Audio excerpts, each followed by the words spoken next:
পবিত্র মাহের রমজানুল মোবারক ও মহান 22শে চৈত্র গাউসুল আজম বিল বেরাসত হজরত মাওলানা শাহ সফি সৈয়দ গোলামুর রহমান মাইজভান্ডারের বার্ষিক উরস শরীফ উপলক্ষে দরিদ্র পরিবারের মাঝে ইফতার সামগ্রী বিতরণ করা হয়েছে। শুক্রবার মাইজভান্ডারী গাউসিয়া হক কমিটি বাংলাদেশ নোয়াজিশপুর শাখার উদ্যোগে দায়রা শরীফে আয়োজিত অনুষ্ঠানে সভাপতিত্ব করেন সংগঠনের সভাপতি সৈয়দ মোহাম্মদ তসলিম উদ্দিন, সাধারণ সম্পাদক ফুরকান উদ্দিন বাবলু ও কার্যকরী সদস্য মোহাম্মদ সুমন চৌধুরীর যৌথ সঞ্চালনে প্রধান অতিথি ছিলেন মাইজভান্ডারী গাউসিয়া হক কমিটি কেন্দ্রীয় পরিষদের সদস্য মঞ্জুরুল ইসলাম চৌধুরী।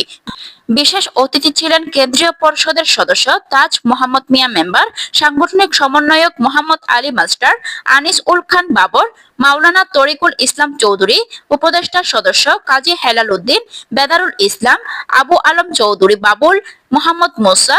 জয়নাল আবেদিন মাস্টার, ইদ্রিস মিয়া, শেখ মঈনুদ্দিন, মোহাম্মদ দিদারুল আলম, নাসির উদ্দিন, ফরিদ উদ্দিন, কাজী এরশাদুল ইসলাম জুয়েল, মাওলানা সাজ্জাদ হোসেন, ডাক্তার হাফিজুর রহমান। উপস্থিত ছিলেন প্রবাসী সদস্য রায়হান উদ্দিন, প্রবাসী সদস্য মোহাম্মদ এনামুল হক, প্রবাসী সদস্য সোহান মনি, প্রবাসী সদস্য মোহাম্মদ আজাদ, কাজী মহসিন, মোহাম্মদ রাশেদ, শাহ আলম সওদাগর, আশরাফ উদ্দিন মুন্না, মোহাম্মদ শাহরুখ, সোহরাব হোসেন ইমন, মোহাম্মদ জিপলু, মোহাম্মদ ইসমাইল হোসেন, কাজী নবাব, মোহাম্মদ সাকিব, মোহাম্মদ ইমন, আবু বক্কর, মোহাম্মদ রবিউল হোসেন সাব্বির, এজাজ উদ্দিন, মোহাম্মদ শফিউল আলম, মোহাম্মদ শহীদুল, মোহাম্মদ আরমান, মোহাম্মদ তানবীর, মোহাম্মদ সাদ্দাম, পারভেজ প্রমুখ।